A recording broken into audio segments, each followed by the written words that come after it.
Bonjour tout le monde, c'est Stevie de Music Feelings et aujourd'hui on va parler de... Donc il va y avoir pas mal de... On est quand même bizarre nous les fans de R&B, c'est-à-dire que le mec fait simplement un petit... Et on est déjà là en mode... Wouh, qu'est-ce que le gars vient de faire? Steve, mon cœur! Ça, un petit groove, ça te fait te sentir comme si tu étais... Bref, on va commencer la vidéo. Avant de commencer la vidéo, je vous conseille déjà de vous abonner à la chaîne parce que vous êtes nombreux à ne pas vous être abonnés à la chaîne, donc abonnez-vous, je vous laisse le temps. 2 hours later. Aussi, j'ai lancé le Utip, le Tipeee pour ceux qui veulent participer à la chaîne. C'est dans la barre de description, c'est aussi dans les commentaires. Vous pouvez participer, il n'y a pas de souci. Je vous laisse le temps, allez-y, faites comme si je n'étais pas là. Attendez, j'ai mon petit truc là. J'ai un petit truc là écrit pour mon banquier. C'est bon, vous êtes prêts? Mais ce n'est pas fini. Le dernier truc qui est encore très important, c'est qu'il faut regarder la vidéo sur Montel Jordan. Ceux qui font l'école buissonnière, vous pensez que vous allez échapper la vidéo de Montel Jordan, il faut aller la regarder tout de suite parce qu'elle va vous aider en fait. Elle va vous être très utile dans la compréhension de pas mal de choses qui vont être expliquées dans cette vidéo en fait. Donc allez la regarder et bien sûr, on va commencer la vidéo. N'hésitez pas encore une fois à vous abonner, à liker, à commenter, à partager avec un petit bout de... Alors, je vais être très honnête avec vous. Cette vidéo, c'est la deuxième fois que je la fais. La première fois, je l'ai envoyé à mon meilleur ami. Il m'a dit non, frère, tu es quoi? Tu es le biographe de Usher, tu es son père. Il y a trop de détails. Les gens s'en foutent de ce genre de choses. Je lui ai quand même dit qu'il faut qu'il comprenne. Non, les gens s'en foutent. Donc, j'ai dit, ok, je vais faire une deuxième version.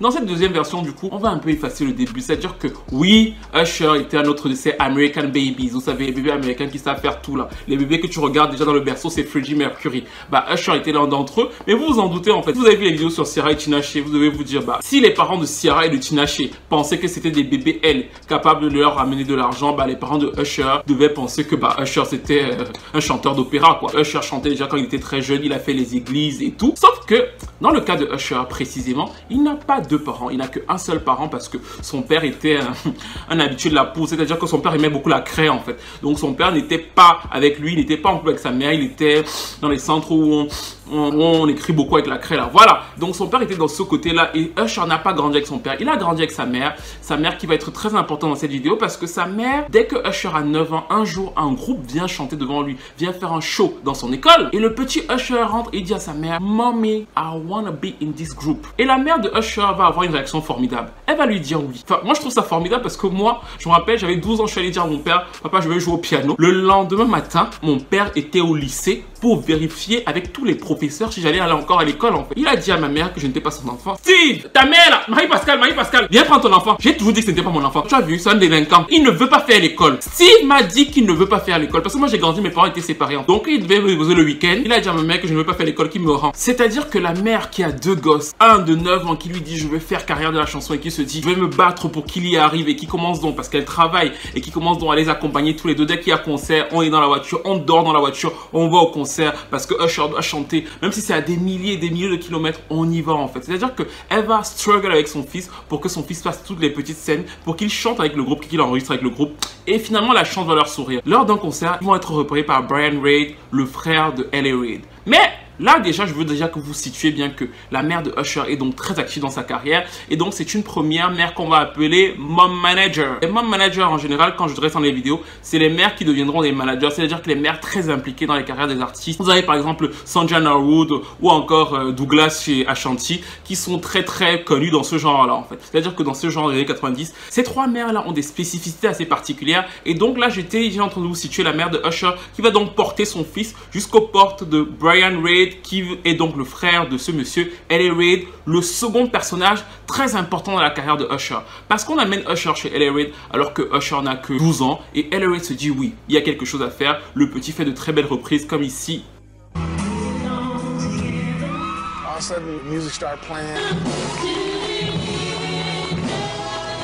Mais à cette époque, la Face Records, c'est encore un immense label. Donc, c'est-à-dire que Usher n'est pas encore la priorité de L.A. Reid. Et on va le mettre la première fois que le grand public va entendre Usher sur une chanson. C'était sur la bande originale du film Poetic Justice avec Janet Jackson. Et bien sûr, Tupac, c'était ça.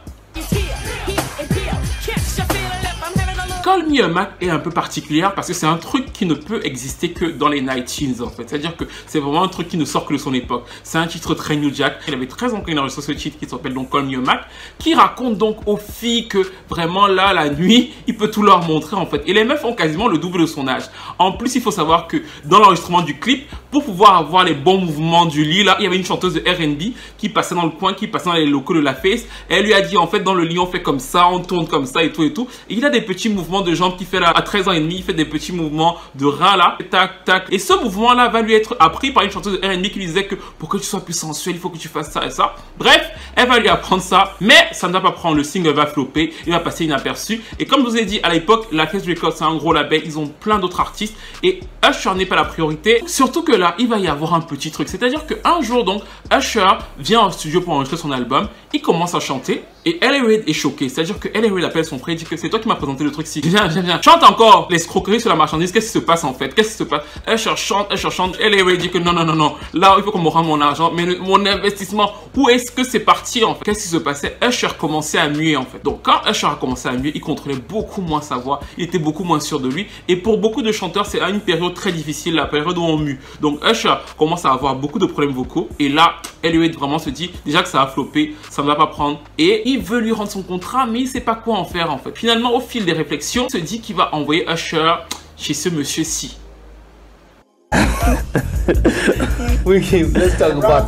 C'est-à-dire que L.A. Reid, qui a donc eu Usher très jeune, va avoir un souci qui va être son souci principal dans toute cette vidéo. Je veux que vous le reteniez. C'est toujours de faire en sorte que Usher soit très crédible au niveau du vrai chanteur en fait. C'est-à-dire qu'il a toujours trouvé Usher un peu fragile et donc son souci principal, c'est toujours de donner une espèce de force, une espèce de stature à Usher pour que celui-ci paraisse beaucoup plus crédible, beaucoup plus agile au niveau de ses capacités vocales en fait. Ça va être le premier souci de Usher et vous allez le voir tout au long de cette vidéo. Donc là, il envoie chez Diddy pour que Usher man up. Parce qu'en réalité, il sait pas trop quoi en faire. Il se dit, Diddy, c'est un jeune qui construit un nouveau son. Donc il envoie Usher là-bas. Et donc Usher passe quelques temps. Et effectivement, quand vous voyez Diddy, vous voyez l'équipe de Bad Boy à l'époque. Quand Usher revient, il a effectivement pratiqué tout ce qu'il racontait dans son premier truc en fait. C'est-à-dire qu'il a un peu man up. Et il faut bien se rappeler que Usher n'a que 15 ans. Donc notre premier personnage, à savoir la mère, a laissé son fils de 15 ans aller chez un monsieur qu'elle ne connaît pas en fait. Et son fils revient et là il a pris un peu de maturité. C'est donc là qu'ils vont enregistrer son premier album qui était éponyme. Ils vont sortir 3 singles de cet album là. C'était ça.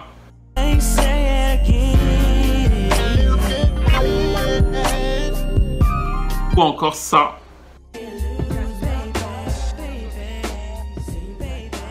Ça va faire comme les albums de Magali Vaillé, c'est-à-dire que From the Label to the Brocante, flop monumental. Et surtout, en fait, ce qui va être encore plus drôle, c'est que des gens vont harceler L.A. Reid et la Face Records. Pourquoi?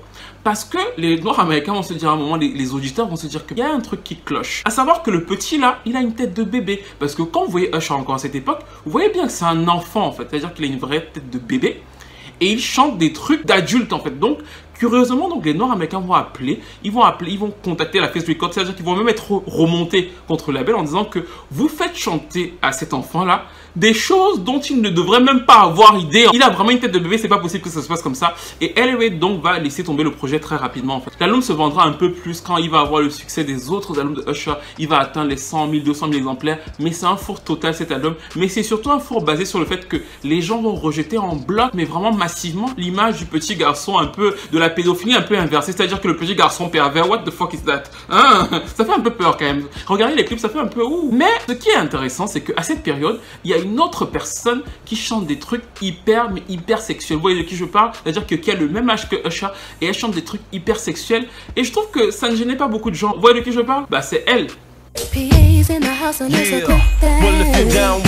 Et je trouve juste très intéressant pour l'époque et même sociologiquement le fait que la fille là, parce que des fois les gens te disent que oui mais les chanteuses d'aujourd'hui elles sont juste sur le sexe et tout. Quand il y avait Aaliyah, tu parles de quelle Aaliyah? Aaliyah qui était dernière de la classe à l'école ou bien de Aaliyah la chanteuse américaine? Parce que si c'est Aaliyah la chanteuse américaine, le premier album d'Aaliyah j'écoute ça tous les dimanches. Mais j'écoute ça parce que le dimanche quand je sors de l'église j'ai l'eau bénite et j'ai mon petit chapelet en fait. Parce que le premier album d'Aaliyah, faut avoir le cœur. C'est-à-dire que des gens font des carrières entières, ils ne disent pas les choses que la petite fille là disait et elle avait 14 ans quand elle enregistrait ça. Donc je veux dire que quand on parle de chanter le sexe, elle a un niveau. Bref, en tout cas, c'est juste intéressant de voir que les gens ont remarqué à l'époque qu'il y avait une dichotomie sur le petit garçon qui chantait avec des filles de 20 ans.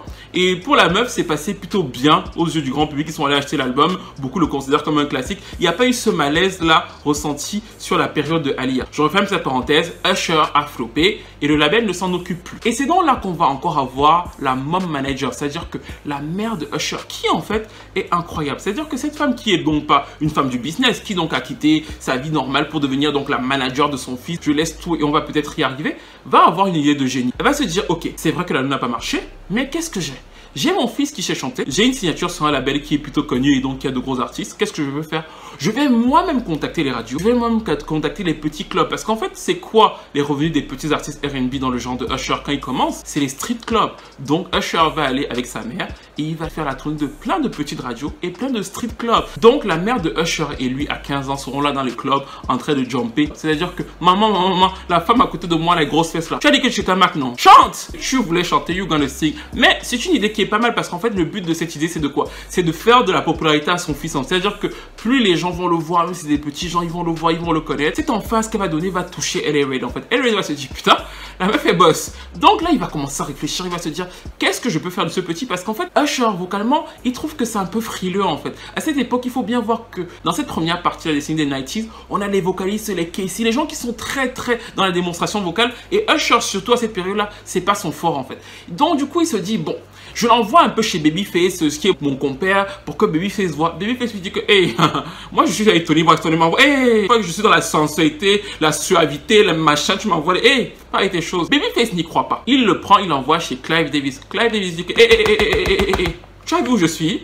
Tu sais qui est Whitney Houston? Quand elle chante chez moi, les verres se remplissent de champagne seul. C'est ce que moi j'ai chez moi. Tu m'envoies les choses que je ne comprends pas. Non, repars avec tes choses. Clive Davis aussi ne croit pas en Usher en fait. Donc, c'est un peu particulier. Mais finalement, il va rencontrer Jermaine Dupri. Et Jermaine Dupri va se lier d'amitié d'abord avec Usher, c'est-à-dire qu'une amitié personnelle. Et ils vont se dire, essayons donc de bosser cet album ensemble. Le souci de L.A. Reid va être le même. Et je veux bien que vous le reteniez parce que c'est son souci tout au long de la carrière de Usher.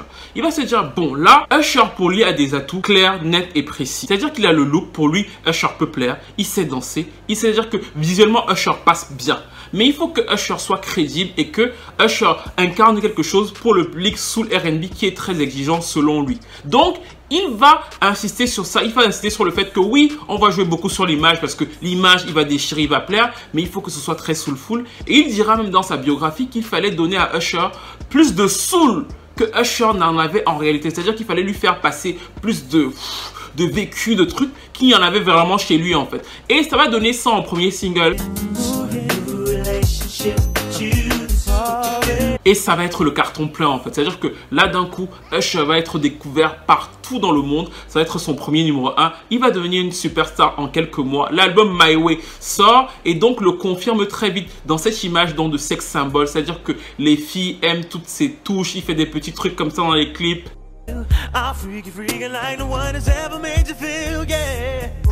Elles font toutes des bébés avec lui le soir, seules dans leur chambre avec les posters. Il devient donc un petit phénomène. Et cette image, cette gueule-là, plaît à beaucoup en fait. L'album se termine avec 6 millions d'exemplaires vendus aux États-Unis et 8 millions dans le monde. C'est-à-dire qu'il se confirme. Et je veux bien que vous fassiez la différence parce que là, il va faire le crossover. C'est-à-dire que 6 millions, ça veut dire que tu commences à toucher un grand public, le public blanc américain. Et donc, Usher se lance très vite. C'est un des premiers chanteurs de R&B de cette génération-là qui va donc pouvoir avoir cette audience très blanche, très pop en fait. C'est-à-dire qu'il éclot fabuleusement. La mère est là dans les parages parce que c'était encore elle la manager. Elle fait bien son job.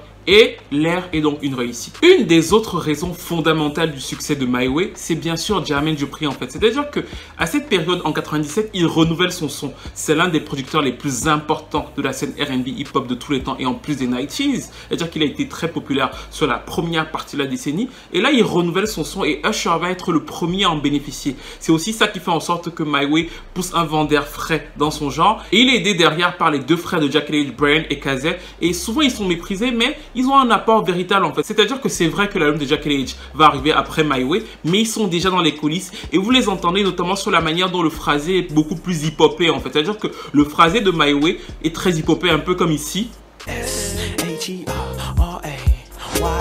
Ça, c'est vraiment la touche Jack Elite. Vous l'entendez très bien sur Nice and Slow. Et donc, c'est ça qui va façonner, qui va bien ficeler le succès de My Way. C'est-à-dire qu'il vient avec un vent d'air frais sur le R&B au niveau du son de Jermaine Dupri. Et en plus, il a cette image de beau gosse sexy qui fait vraiment fureur chez les femmes. Je vous ai dit, ils font des bébés avec ces posters seuls dans leur chambre. C'est un autre niveau, en fait. Donc là, on entre dans les 2000 parce qu'il faut donc revenir. Et Usher va essayer de revenir en 2000. Et donc là, il va falloir passer au 3e album. Quand Usher a le succès de My Way, il veut prendre plus les rênes de sa carrière, comme vous le savez, comme beaucoup d'artistes. C'est-à-dire qu'il veut prendre un peu plus les rênes et il veut donc diriger le 3e projet. C'est son idée au début et il enregistre donc ce qui sera le premier single de l'album. Il l'impose, il dit que c'est lui qui veut ça et tout et tout. Et ce qu'il fait, c'est qu'il se lie au son de l'époque. C'est-à-dire qu'à l'époque, c'est donc Candy Burruss et Shakespeare qui font pas mal de hits comme celui-ci.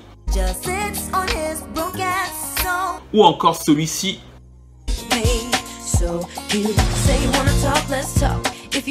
Et Usher veut sa petite part du gâteau, il flaire que ça marche, il veut passer entre les mailles du filet et il sort ça.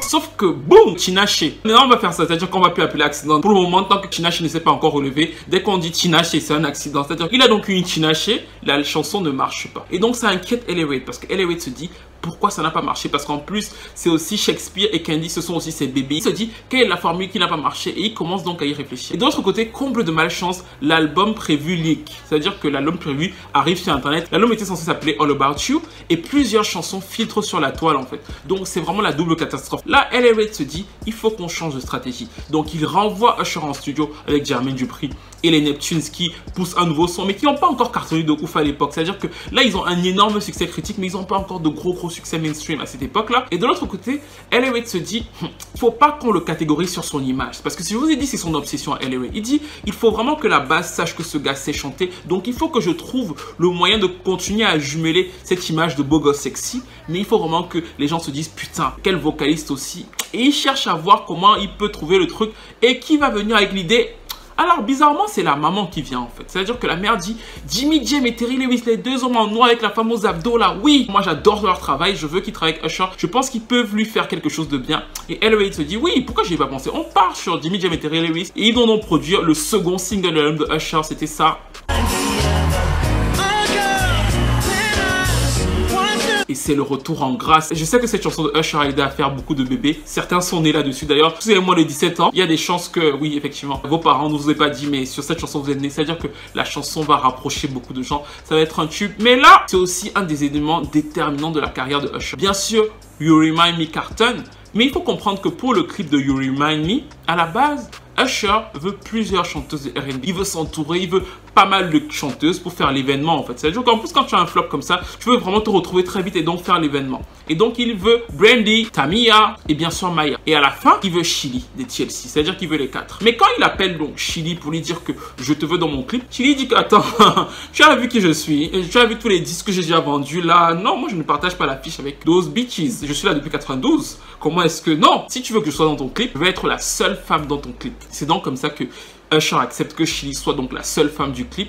Et d'ailleurs dans le clip, si vous remarquez bien, les autres filles du clip, ce sont des look-alike en fait. Ce sont des filles qui ressemblent donc à Brandy, à Monica et à Tamia. Ce sont ces filles que vous voyez dans le clip. Bah, elles sont censées ressembler à ces chanteuses-là. Et Chili, c'est la star, la seule star, vraie star du clip parce qu'elle l'a imposé, elle l'a demandé. Et ça donnait des petits moments comme celui-ci.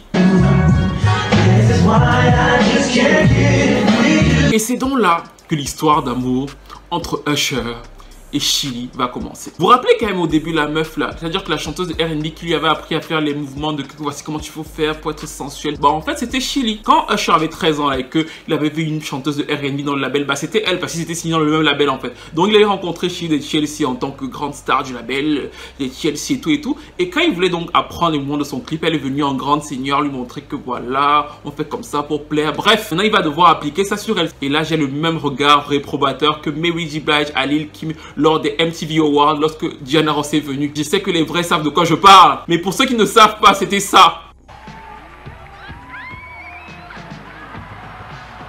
Je n'arrive pas à faire le même regard, mais j'adore cette scène, elle est mythique. Bref, pour continuer donc l'histoire, Usher et Chili se mettent en couple, ils affichent leur relation. C'est-à-dire qu'on va revoir Chili dans d'autres clips, comme dans le clip de You Got It Bad, c'était ça. et ça va donc devenir l'un des couples phares de la scène R&B de l'époque. C'est-à-dire qu'on va les voir partout et ils vont donc exploiter cette relation. C'est-à-dire que bien sûr, L.A. Reid va concevoir le disque pour que Usher soit plus mature et tout. Et donc ça va plaire aux gens, le fait que Usher ait cette image de performeur et d'être plus mature. Mais l'appui de Chili va faire que ça va se cristalliser dans l'image des gens. C'est-à-dire que le couple va être aussi vendu. C'est pour ça qu'on retrouve Chili dans les clips. Ils vont faire des tonnes de magazines à l'époque. C'est-à-dire qu'on les voit partout. Donc le couple est aussi vendu en même temps que l'album pour solidifier le statut et la crédibilité totale de Usher dans ce créneau-là. C'est-à-dire qu'un chanteur de R&B qui a mûri, qui est une chanteuse de R&B populaire, parce que Chili à l'époque est plus populaire que Usher parce qu'elle est plus connue, elle a eu plus de hits. Donc c'est vraiment un couple qui fonctionne bien à l'image et qui va donc aider le plan que L.A. Reid avait pensé dans la carrière de Usher. À la fin de l'ère, il fait quasiment 5 millions de ventes aux États-Unis, quasiment 8 dans le monde. Donc là, vraiment, il se solidifie en tant que artiste majeur sur la scène R&B. Il va faire une tournée avec quasiment 80 dates. Et là, je m'arrête juste pour vous montrer que c'est toujours très souvent sur la deuxième tournée qu'on impose les performeurs, en fait. Là, vous voyez qu'il ne s'est pas planté comparé à Sarah. Il s'est imposé sur sa deuxième ère. Il fait une superbe tournée. Et donc là, on se dit à la fin de 2002, Usher est parmi les artistes qui risquent de compter dans les années à venir. Le premier album fut un échec commercial. Mais le premier vrai album, c'est-à-dire que le premier album, on le présente au public, on a introduit un personnage assez sexuel. Sur le deuxième, on lui donne un peu plus de maturité. En plus, il y a donc une chanteuse de R&B. Et donc, l'ensemble fait en sorte que, à la fin de l'année 2002, tout va bien pour Usher. Et là, je veux que vous imaginiez des bruits. C'est-à-dire que des petits tadadun, des petits suspens. C'est-à-dire que là, je veux que vous sentiez dans l'ambiance. Peut-être que quand vous avez participé au Tipeee, j'aurai les moyens, comme Spielberg, de vous faire vivre ça. Mais là, je veux que vous imaginiez qu'il y a des petits trucs. Le suspense arrive. Bam! Il va se passer ça. Let me set the record straight. Usher did the ultimate no-no to me, and I will never be with him ever again. I cheat one time. You don't wait around to see if they're going to do it again. Nous sommes en janvier 2004 et ce que vous venez d'entendre va créer un séisme sur la planète urbaine. C'est-à-dire que le couple le plus en vue, celui dont on parle partout, vient de rompre. Ils ont rompu, c'est fini entre Usher et Chili. Et en plus, Chili dit à la radio que Usher est un connard, basiquement. Elle dit qu'il l'a trompé et que quand on te trompe une fois, tu ne laisses pas qu'on te retrompe deux fois. C'est-à-dire qu'elle est catégorique et elle assène ça. Donc ça, tout le monde en parle dans toute la scène urbaine, dans tout quasiment les États-Unis. L'audio de Chili fait un buzz de ouf parce qu'ils ont fait la couverture, comme je vous ai dit, pendant 2 ans de tous les magazines. On ne parlait que d'eux en fait. Ils étaient hyper populaires, on ne parle que d'eux. Et là, d'un coup, Chili vient et dit, bam, c'est un connard, il m'a trompé. Sauf que Usher de son côté finalisait un album. Cet album s'appelait Confession. Et à la base, il avait envoyé un titre à la radio pour chauffer les radios. C'est ce qu'on appelait le street single. C'est-à-dire que c'est une chanson où tu envoyais pour dire que oui, j'arrive. C'est-à-dire que oui, je suis toujours de la rue, je représente toujours. Même si je suis chanteur de R&B, j'arrive là pour un bon single. Tu envoies ça pour chauffer les radios et annoncer ta présence en fait. La chanson que Usher envoie, c'était ça. C'était donc pas à la base le premier single de l'album, mais qui va avoir une telle dynamique portée donc par l'univers du Crank & B qu'elle va devenir un immense tube. Donc quand Chili balance son truc à la radio, Usher est aussi en train de cartonner avec Yeah.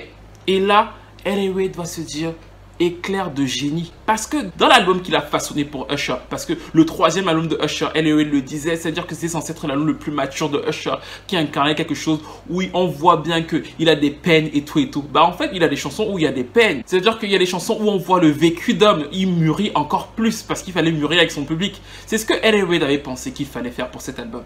Et donc, c'est ce qu'il avait demandé à Jermaine Dupri et aux autres d'essayer de raconter pour Usher.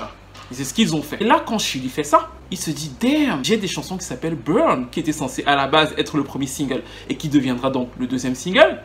Et j'ai d'autres chansons qui s'appellent Confession.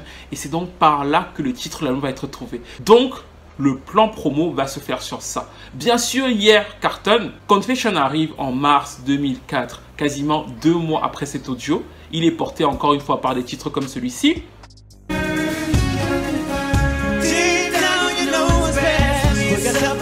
Et c'est un séisme aux États-Unis. C'est un séisme musical parce qu'effectivement, les gens adorent le premier single. Ils vont acheter l'album quasiment 1 million d'exemplaires en première semaine. C'est hyper rare pour des artistes R&B de voir autant de gens acheter l'album. Tout le monde se l'arrache. Bien sûr, tout le monde se l'arrache. Mais pourquoi? Parce que oui, ils veulent écouter la musique, mais aussi ils veulent écouter la réaction de Usher à ce que Chili a dit. Parce que d'un coup, L.A. Reid et Usher, et ils le diront clairement, vont vendre l'album aux Américains comme si c'était un album de réponse. D'ailleurs, la chanson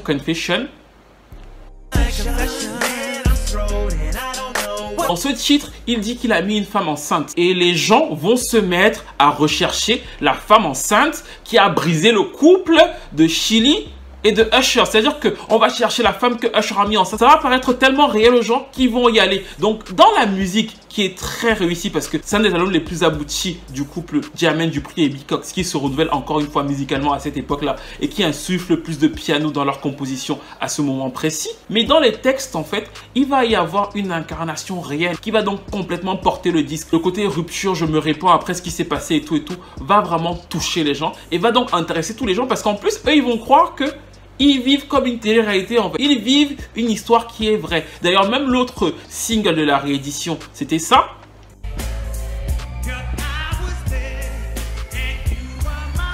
C'était à la base destiné à Brandy, mais on en parlera plus tard. Et vous rappelez que My Boo, c'est l'histoire de que nous étions ensemble, mais même si ça ne s'est pas passé comme on voulait, je pense toujours à toi, tu es bien de ton côté, je suis bien de mon côté. Toujours pour faire référence au fait qu'on peut rompre, mais voilà, même si ça s'est mal passé, on s'aime toujours. Et Chilli va détester ça. Elle va détester ça. D'ailleurs, il y avait envoyé une pique. Rappelez-vous, c'était dans la chanson de TLC. Le retour en 2005, c'était I Bet, c'était la pique de Chilli ici.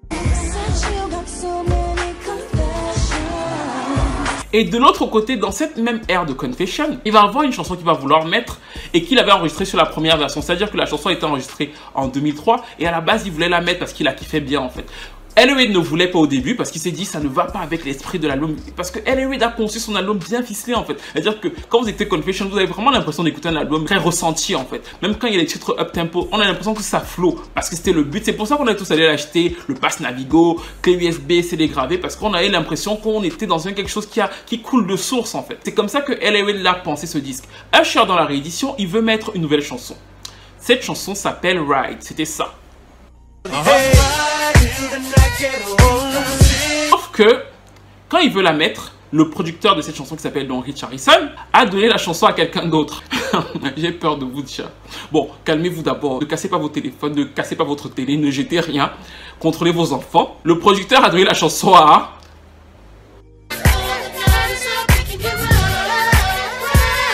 C'est-à-dire que Jennifer Lopez et Usher vont avoir un clash sur Get Right, Right. C'est-à-dire que si vous voulez la première version de Get Right, ça s'appelle Right de Usher. Et en fait, Usher voulait donc la mettre sur la deuxième version de Confession en mode il la donne à ses fans parce que voilà, il aimait beaucoup le titre. Mais Jennifer Lopez était en mode je prends le titre en fait. Toi, tu n'as pas dit que tu te confesses. Va te confesser. Moi, la chanson là, je l'ai. Maintenant que tu n'as pas voulu ça sur la première version de ton album, je la prends et j'y vais avec. Donc, c'est comme ça que Jennifer Lopez va donc récupérer Get Right qui va devenir le succès qu'elle aura sur l'album Rebirth quelques mois plus tard. Mais c'est aussi ça qui va closer son clash avec Usher. D'ailleurs, ce n'est que très récemment qu'ils se sont réconciliés parce qu'il est dans son dernier film. Mais pendant très longtemps, Usher et Jennifer Lopez, c'est très froid à cause de ça en fait. L'ère Confession se termine. Il est au sommet de sa popularité. L'album fait 10 millions. Je veux que vous reteniez ça. 10 millions d'exemplaires sur le territoire américain. C'est immense, mais immense pour un artiste R&B. Pour vous faire des comparaisons, Beyoncé, son album le plus vendu aux États-Unis, c'est 5 millions. C'est Dangerous in Love. L'album le plus vendu de Brandy aux États-Unis, c'est 5 millions. C'est Never Say Never. L'album le plus vendu de Mariah Carey fait 8 millions d'exemplaires aux États-Unis. L'album le plus vendu de R. Kelly fait 8 millions d'exemplaires aux États-Unis. Usher passe à un autre stade en franchissant le cap de 10 millions. C'est très très rare pour des artistes R&B sur un album en fait. Donc là, vraiment, il a un sommet de popularité totalement immense. C'est d'ailleurs un des derniers albums aux États-Unis à franchir ce cap des 10 millions avec des albums comme plus récemment Adele en fait. Immense succès. Et en plus, quand il va en tournée, ils vont continuer de jouer sur ce truc-là. La tournée de Usher s'appellera The Truth Tour. Toujours le côté, je raconte quelque chose, je raconte une histoire. Vraiment là, c'est la tournée de la vérité. Venez voir, venez comprendre. Je vous prépare un show qui montre que je suis un homme mature, qui sait confesser ses péchés et tout et tout et tout. Donc, il va sur le Truth Tour qui sera un autre succès à la fin de l'année 2005. Usher a quasiment tout en fait. Il vient de faire 80 dates sur le Truth Tour. Ces 3 derniers albums ont été un succès. Et je m'arrête là pour que vous ayez bien vu l'impact de L.A. Reid en fait. C'est-à-dire que vous avez vu qu'à chaque fois, chaque disque a été ficelé, pensé, structuré par L.A. Reid. Ça ne veut pas dire que Usher n'est pas talentueux, mais il a été à chaque fois bien dirigé par L.A. Reid, qui en plus a eu la chance d'avoir le fait que Chilli a été là. Donc elle a réussi à incarner encore plus 8701. Et de l'autre côté, Confession, quand elle est partie, malgré elle en fait, parce qu'elle ne voulait pas faire cette interview à la radio, elle s'est juste lâchée comme ça à la radio. Et ça leur a servi de buzz de ouf, en plus de la bonne musique qu'ils avaient en fait. C'est-à-dire que ça leur a servi de buzz pour totalement incarner l'album. Et donc à la fin de l'année 2005, tout va bien. Tout va même très très bien. Là, l'homme va vouloir prendre du temps pour lui, un peu s'émanciper. Et il va d'abord y avoir un petit truc. C'est-à-dire que Elevate va quitter le label parce que Elevate va partir chez Def Jam et il va s'occuper notamment de l'album de Mariah Carey, de Emancipation of Mimi. Il est de l'autre côté, Elevate. C'est-à-dire qu'il n'est plus sur le même label que Usher à ce moment précis. C'est pas grave, Usher est un grand garçon, il commence donc à travailler son nouvel album, il commence donc à faire des choix plus ou moins qui sont les siens. Et en 2007, il va se marier. Il va se marier avec une femme qui est sa styliste. Et sur cette partie, j'espère que tout le monde a vu la vidéo sur Montel Jordan parce que vous allez comprendre pas mal de choses. C'est-à-dire que des choses que je ne peux plus réexpliquer. Mais Usher est donc marié en 2007. Il se trouve que la première personne qui n'aime pas donc la femme de Usher, c'est la mère de Usher. Vous avez vu la mère, la fameuse mère qui est là depuis le départ, n'aime tellement pas la femme de Usher que c'est la guerre avec Usher. Elle lui dit tu prends la go ou c'est moi. Ça c'est la question que dès qu'une mère pose, c'est obligé que le gars va dire que la go peut partir mais toi tu vas rester la mère jusqu'au bout. Donc go, le gars s'est dit je préfère prendre the pussy first. Good girl. Donc Usher 2007 va virer sa mère comme manager. Mon manager dégage. Il prend les rênes de sa carrière. Il a un nouveau manager. Il prendra notamment Benny Medina dont on a déjà parlé dans une vidéo. Et donc, il commence à structurer son nouvel album. Le premier truc, c'est que le public, la rue, tout le monde fait sentir à Usher une chose. On déteste ta femme! Je l'ai dit un peu fort pour que vous vous situez. C'est-à-dire que Tameka Foster Raymond, qui est donc cette dame-ci, va être copieusement, dès 2007, insultée, invectivée, accusée de tous les maux de la terre par le public urbain. Sauf que Usher se dit, bon, je me suis marié, les fans n'ont pas l'habitude de me voir marié, elles vont s'y habituer. Il revient en début d'année 2008 et il propose ça en premier single. Indies Club est donc un premier single produit par Paul Dadon. Quand la chanson arrive, elle divise les fans. C'est-à-dire que certains vont dire oui, c'est un peu électro et tout, je suis pas totalement fan, c'est pas le Usher que je voulais. Et d'autres vont se dire de toute façon, c'est un bon son de son époque, c'est Paul Dadon derrière. Et moi, je kiffe en fait. De toute façon, il va être porté par une chose, par l'effet du retour. Ça fait longtemps qu'il n'a pas été là, on y va, on le soutient et donc la chanson va avoir un très bon démarrage. Mais très rapidement, le label va se dire mais qu'est-ce qui se passe? Il va pas y avoir d'engouement sur le retour de Usher. L'album va être annoncé, il va s'appeler Here I Stand. Et dès que Usher va venir en interview, on va lui parler de Why have people been so negative about you getting married? About this, what do you think? What are your thoughts? I don't know. What are your thoughts? You tell me. Ooh, nice one, Usher. Partout, on va lui parler de sa fameuse femme. C'est-à-dire qu'on va lui dire qu'on n'aime pas ta femme, on n'aime vraiment pas ta femme, on n'aime vraiment pas ta femme. Et il va faire ça. A little rumor earlier this week about us separating. It ain't true. Right. We in love. Right. Get out of it. I'm tired of people continuing to talk so much trash about me. He went on. Hear y'all talking crazy out there. She's a beautiful black woman. Stop. Stop talking. And I love her. Alors pour toute personne qui connaît un peu le R&B, c'est-à-dire qui comprend un peu l'industrie, je pense que vous tous maintenant vous le comprenez qui me suivez, ceci c'est un suicide médiatique. C'est-à-dire que ça c'est je me suicide. Il vient dans l'émission noire la plus populaire, il est donc face à directement toute son audience. La semaine de sortie de son album, on lui a déjà dit que c'est compliqué pour les chanteurs R&B d'être mariés dans son créneau. C'est-à-dire que c'est très compliqué de vendre à des femmes quand tu es marié et qu'elles n'acceptent pas ta femme parce que très souvent elles acceptent les stars parce qu'elles se disent qu'ils peuvent être avec moi. Mais que tu épouses ta styliste, ça elles le prennent très mal parce qu'elles se disent pourquoi c'est pas moi, elle n'est pas à ta hauteur. Donc elles l'ont mal pris ta femme, donc il faut déjà faire attention. Mais qu'en plus tu défends ta femme contre elle, mais ça c'est du suicide parce que du coup elles vont se frustrer et de l'autre côté, malheureusement pour lui, il va se planter en termes de single. C'est-à-dire que cette scène va être destructrice pour les ventes d'albums parce que, en fait, Here I Stand, ça va être très simple. L'album ne va pas avoir de jambes. C'est-à-dire qu'il va vendre quasiment 80% des ventes de l'album sur le premier mois. C'est-à-dire que sur l'effet du retour, et il va finir à environ 1,1 million de ventes sur la fin de vie de l'album. C'est un séisme. C'est un séisme parce qu'il n'y a aucun album, aucun artiste aux États-Unis qui est passé de 10 millions à 1 million sur une ère en fait. D'un album à l'autre, tu passes de 10 millions de ventes à 1 million. Donc tu perds quasiment 90% de tes acheteurs. C'est quasiment du jamais vu dans l'industrie du disque américaine. C'est-à-dire que le rejet est d'une violence extraordinaire. En plus, ce n'est pas simplement parce que les gens n'aiment pas sa femme. C'est-à-dire qu'il va se planter sur les singles. Le deuxième single, c'était ça.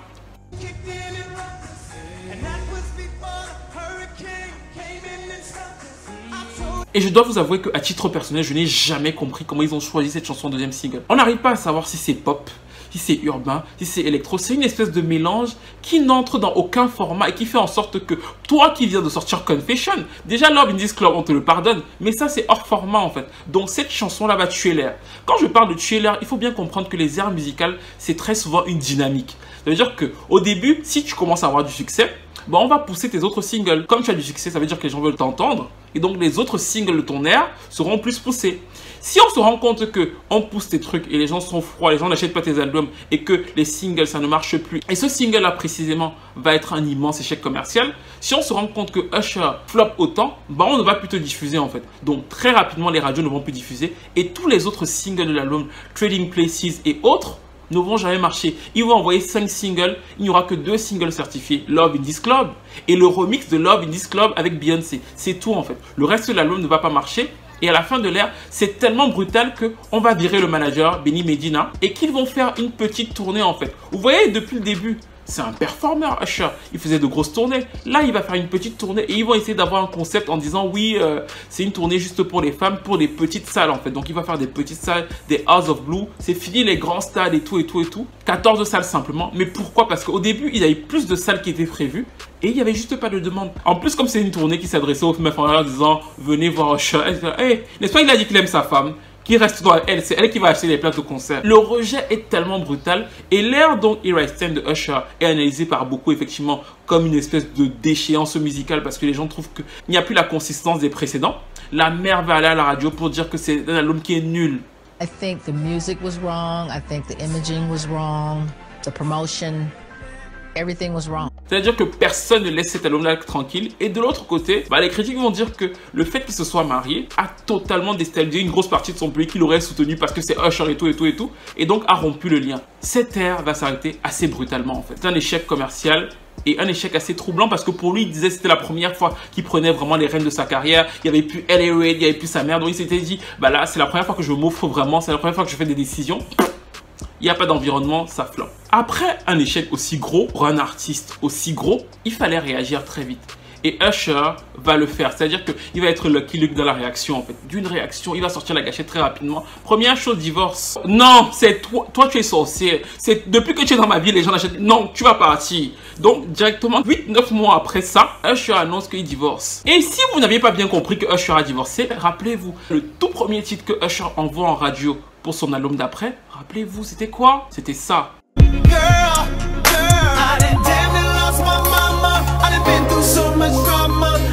C'était Papers, la chanson où il disait donc à toutes les meufs là, aux radios R&B et aux radios urbaines, oui j'ai divorcé, j'ai souffert, elle m'accuse de l'avoir trompé mais c'est pas vrai, j'ai vraiment souffert dans ce mariage, en gros vous aviez raison, je m'excuse et tout et tout et tout. Oui, et je trouve que c'est d'un cynisme particulier en fait, c'est-à-dire que au vu de ce qui s'est passé, le fait qu'il soit revenu, et d'ailleurs à l'époque déjà j'avais trouvé ça un peu bizarre, le fait qu'après ça là, il revienne en disant finalement que bah là j'ai signé les papiers du divorce, c'est un message clair à son audience de base en disant que oui, vous aviez raison, je confirme ça. Donc en fait il jette un peu sa femme en pâture là, son ex du coup en pâture. Après ça, quel est le second single que Usher envoie à la zone urbaine? C'était quoi? Je vous teste là, c'était ça.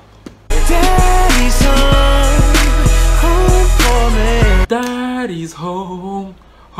Le message est clair, c'est-à-dire que la sorcière est partie, je suis de nouveau célibataire, vous pouvez fantasmer, Daddy's home. Le message est très clair en fait. C'est-à-dire que sur cette ère-là, l'entrée de cette ère était calculée parfaitement pour récupérer cette audience qu'il avait perdue sur le précédent album. Et il va en partie les récupérer parce que oui, au début, ça va très bien prendre sur cette audience-là. C'est-à-dire qu'au début, il va avoir une véritable effervescence. Chez ce côté, Usher est de retour. En plus, il dira dans une interview que lui veut plus se marier, tout. Donc, les Raymond versus Raymond. Comment s'appelle l'album? Raymond versus Raymond. Encore une fois, il va jouer sur sa vie privée parce que Raymond versus Raymond, ça vous évoque quoi? Le divorce. Donc là, il instrumentalise son divorce sur le titre de son album en mode, bah en fait, vous n'aimiez pas l'autre, c'était l'album du mariage, vous n'avez pas aimé ça. Là, je divorce, j'ai des choses à vous raconter encore sur mon nouveau divorce. Et donc, c'est une récupération de ce qui s'est passé pour pouvoir le vendre. Et au début, ça marche plutôt pas mal. L'album est plutôt bien accueilli. Et entre ce moment-là où il fait plutôt bien ficelé Raymond versus Raymond, où on trouve plutôt de bons titres dans l'album, notamment encore cette balade-ci.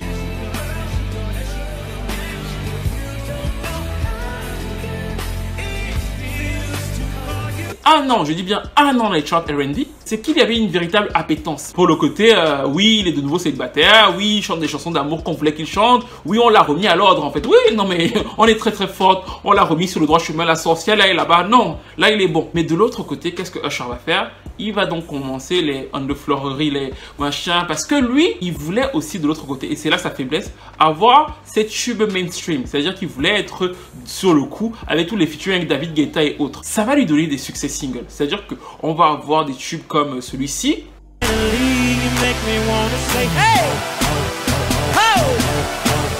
Chanson pour les stades de foot là.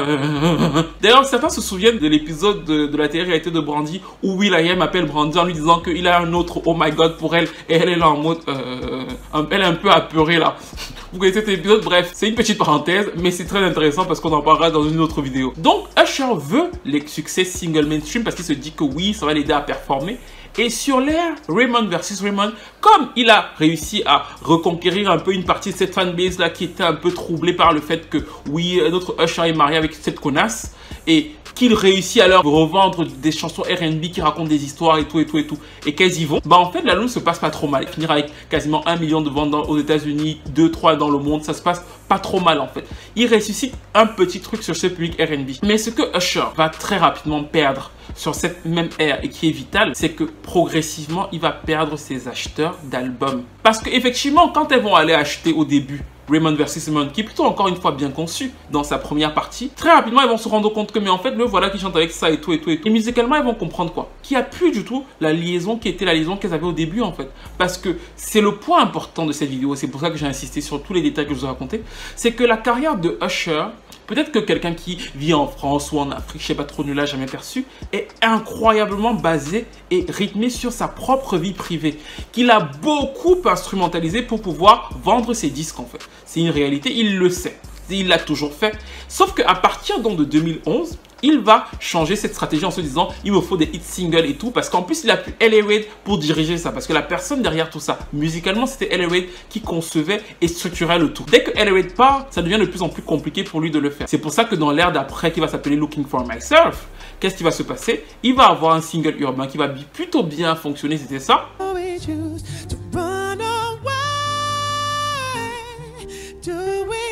Il va avoir un single dance que lui-même détestait apparemment. D'ailleurs, c'est Rico Love qui dira que Usher a des chansons dans son album qu'il déteste mais qui lui sont imposées par le label. C'était notamment ça.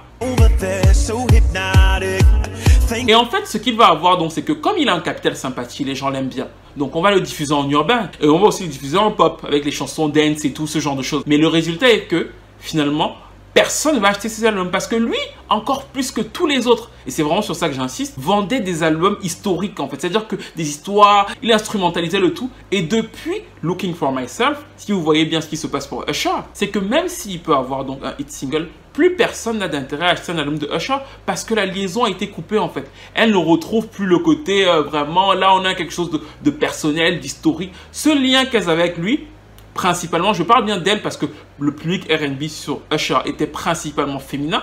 Ce lien qu'elles avaient avec lui, aussi bien musicalement que dans les histoires qu'il leur racontait, les albums qu'il leur façonnait, va être rompu en fait. Et je dis elle comme il en fait. C'est-à-dire que ce lien qu'il avait avec son public va complètement se fissurer au fil des disques.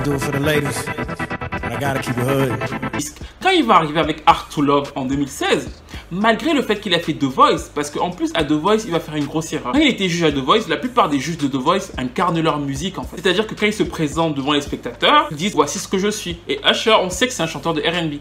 Alors que lui, il chantait ça. Il chantait son titre avec David Guetta parce qu'il veut toujours se fondre. Il a cette manie de toujours lui se fondre à ce qui se fait sur le moment. Il prend toujours le minimum de risque en fait. Son truc à lui, c'est toujours de se coller au maximum à ce qui se fait sur le moment. C'est pour ça que dès que L.A. Reid n'est plus là, vous voyez bien comment ça change en fait. Et c'est comme ça que petit à petit, donc, il fissure tout ce lien qui avait été tissé jusqu'à Art to Love. Art to Love est important, pourquoi? Parce qu'il va vendre quasiment 20 000 ventes en première semaine. Et je vais vous faire cette comparaison avec Monica. Parce que Monica n'a jamais eu d'album vendu à 10 millions de ventes sur le territoire américain. L'album le plus vendu de Monica sur le territoire américain, c'est 2,3 millions de ventes. Et elle a eu un disque de platine en 2003. Et après, elle a eu un disque d'or en 2010. Entre ça, Monica n'a pas beaucoup vendu en fait. C'est-à-dire que quand vous voyez les ventes de Usher et celles de Monica, lui il est tout le temps là, il fait beaucoup de disques d'or. Et Monica elle est souterraine là, elle fait des petits trucs. Sauf que Usher va faire donc 20 000 ventes en première semaine avec Hard to Love.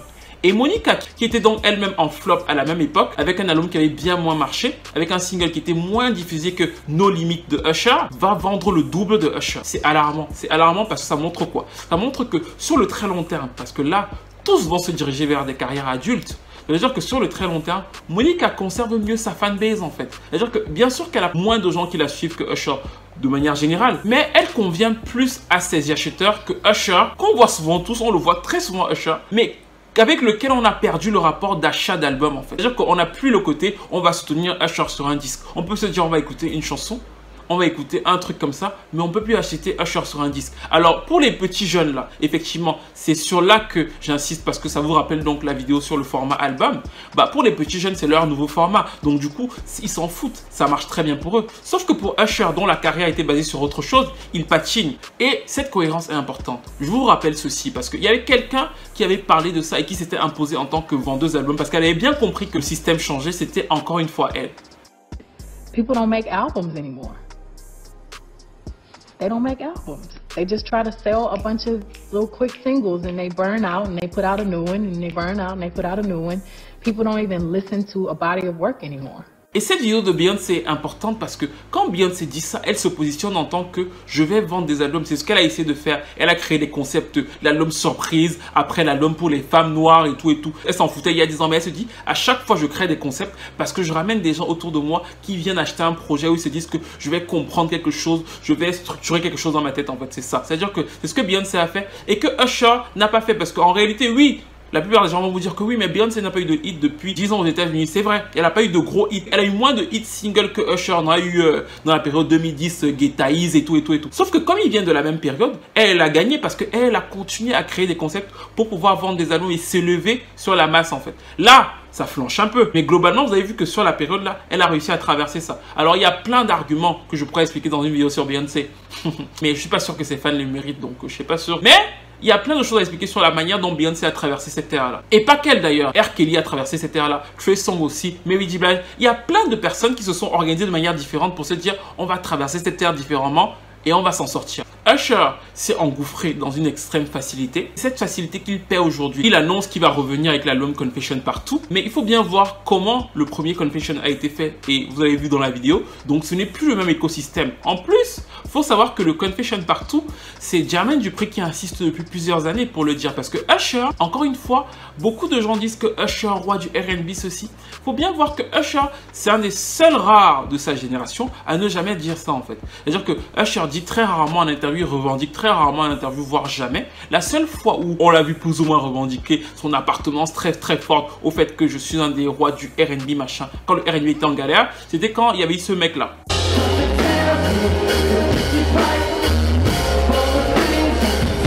Le petit Jésus du R&B en disant que oui, il faisait de bonnes choses, qu'il voulait peut-être avec lui, mais il n'a jamais suivi ça en fait. Usher dit toujours que oui, lui, il est un artiste de tout genre, différent et tout et tout. Donc ce que je vais vous dire, c'est que c'est vraiment souvent Jermaine Dupri et L.A. Reid, parce que L.A. Reid en a parlé, qui disent tout le temps à Usher, faut revenir au R&B, faut revenir au R&B. Et donc là, il semblerait qu'il prépare son retour au R&B avec des extraits comme celui-ci. But see, love is blind. Open your eyes, take good advice. Still got time left to walk away. In hindsight, I realize. Et ça va certainement ressusciter quelque chose chez le public R&B, c'est-à-dire que le titre même, oui, on va y repenser, et donc c'est fait pour ça en fait. C'est-à-dire que vous vous rappelez même, Mary J. Blige d'ailleurs dans la période de dance et tout, qu'est-ce qu'elle a sorti? My Life 2, Acte 2, je suis toujours dans la peine, c'est-à-dire que My Life c'est la peine, Acte 2 c'est encore la peine, la rage et tout. Rick Ross, Port of Miami 2, c'est-à-dire que très souvent, les artistes américains c'est connu, pour ressusciter quelque chose, on te fait ressortir l'album 2, en fait la partie 2. Ça ne fonctionne pas toujours. Mais au moins, ça rappelle quelque chose et donc ça ressuscite ta base. Une chose dont Usher avait véritablement besoin, c'est donc de nous rassembler, les gens qui ont acheté Confession à cette époque. Au moins quand on le regarde, bien sûr, c'est sûr et certain, le succès ne sera plus le même parce que c'est un public adulte, beaucoup de choses se sont passées. Et aussi en même temps, il a perdu de son image un peu glamour en fait. C'est-à-dire que maintenant avec cette histoire de l'herpès, parce qu'il a l'herpès, et il faut bien comprendre que l'histoire de l'herpès est particulière parce que comme il joue beaucoup de sa vie privée dans son storytelling d'album, l'histoire de l'herpès, c'est la demoiselle d'honneur de son ex-femme de la précédente histoire là, qui a donc révélé au final que Usher lui avait transmis les herpès et il avait payé 1,3 million de dollars en fait, après qu'elle ait porté plainte. Donc cette histoire là reste un peu dans la tête du public américain et donc ça va être très difficile pour un Usher de venir leur dire que oui, je suis, s'ils sont un petit slow jam là, ça va être un peu compliqué de les reconquérir si vite parce que il y a 2-3 choses pour les chanteurs de R&B, mais le mariage et les MST, c'est très compliqué de s'en sortir. D'ailleurs, un truc assez drôle, je sais pas si vous avez vu, R. Kelly est en prison en ce moment. Il n'est pas encore jugé, mais il est en prison. Et c'est drôle parce qu'il y a une femme, parmi les femmes qui l'accusent, qui dit que R. Kelly a l'herpès. Et je sais pas si vous avez vu, le seul truc que R. Kelly réfute, mais il réfute ça de toutes ses forces, c'est de dire qu'il n'a pas l'herpès, au point où il a accepté de faire le test et tout. Parce qu'il n'y a rien de pire que ça en fait, parce qu'ils sont des fantasmes et tout et tout. Dès que la meuf va se dire que là je peux avoir une espèce de machin, ça casse quelque chose. Donc ça peut jouer un peu. Le petit liquide vert, surtout qu'elle avait dit ça dans la déposition, le petit liquide vert peut jouer un petit rôle dans l'appréhension de Usher. Parce que malheureusement, même si on est tous passionnés d'abord par la musique, quand tu joues beaucoup de ton image, ça te revient toujours dans la gueule dans l'industrie du disque. Toujours. À un moment ou à un autre, on va te le ressortir en fait. Et c'est ce qui est un peu arrivé à Usher. Bien sûr, ça reste un vocaliste incroyablement talentueux. Et encore une fois, moi j'attends son prochain album pour voir ce qu'il a à offrir. Mais c'est pas un visionnaire en fait. La vision de sa carrière n'a pas été faite par lui. Et c'est pour ça qu'il a souvent beaucoup de mal à se structurer en fait. D'ailleurs, c'est aussi quelqu'un qui a beaucoup struggle. Je vous dis que le fait de travailler si tôt, parce qu'on ignore ça, mais le fait de prendre un enfant de 9 ans qui doit bosser beaucoup pour avoir du succès et tout, qui chante certaines choses à 15 ans et tout, effectivement ça nous fait plaisir parce qu'on a ça dans nos CD, mais des fois moi je pense que ça peut impacter sur un enfant en fait. Et des fois Usher, cette espèce d'attrait qu'il a au succès, c'est-à-dire que tout ce qui marche il faut qu'il touche, c'est aussi parce que je pense que sa manière de voir le succès c'est de cartonner en fait, parce que c'est comme ça qu'il a été élevé toute sa vie en fait. Sa mère, ok, elle l'a poussé à avoir une carrière, mais elle a aussi poussé à avoir cet esprit-là. Et c'est sûr qu'avec un peu de recul, il se dirait, oui, bah, si je prenais un peu de recul, je faisais ça. Il aurait plus de succès sur le long terme. Mais il y a des gens qui n'aiment pas être dans l'échec parce que l'échec leur rappelle de mauvais souvenirs. Et j'ai souvent cette petite impression-là avec Usher. Bref, nous arrivons à la fin de cette analyse. Peut-être qu'elle a été un peu longue, je ne sais pas encore. N'hésitez pas à me dire ce que vous avez pensé si vous êtes arrivé à la fin. N'hésitez pas à partager, à liker, à commenter, à me dire ce que vous pensez de Usher, de sa carrière, du clash avec Jennifer Lopez. Putain, notre Jennifer Lopez.